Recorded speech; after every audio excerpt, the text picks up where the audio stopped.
Bull is a sculpture that is sitting outside the Australian Embassy in Washington. It was a very specific brief, which was to make a work about American-Australian relations, and it was framed around the life and deeds of this corporal stretcher bearer in the Second World War called Leslie Bull Allen. The extraordinary story of Leslie Bull Allen is that in the Battle of Tambu in 1943 in New Guinea, he ran into the field of battle when all these American soldiers were screaming out for him, and he carried more than 12 of them out on his own, on his shoulders, and saved their lives. And there's a very famous image of Bull Allen. He had a very traumatic life. He was deeply traumatised by the war, forgot how to speak, and then had quite a tough life. And he ended his days at Sovereign Hill crushing quartz.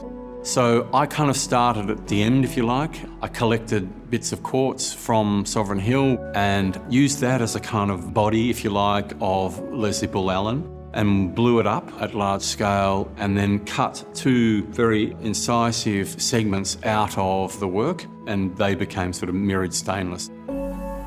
Sits at about 4.7 metres high. The rock part faces the street in Washington, and then if you go around the other side, there are these two segments that you can't see yourself in unless you go close up to it, and then you can see multiple cells.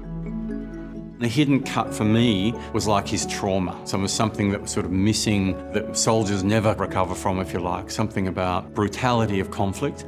But there's also this idea of extractive industries. The American and Australian settler cultures, their first contact was through the gold rush. So the gold rush is in California, then they all came here for the gold rush in Victoria, and they were very instrumental in things like the Eureka Stockade. In fact, many of those Americans stayed in Victoria and became a big part of our society. So yeah, there was a kind of combination of various things in that work. MAP is looking at how we can develop the field of public art, so how we can kind of critically intersect complex ideas into work in the public sphere. So not sort of doing just plonk work, but actually doing stuff that kind of activates things in multiple ways.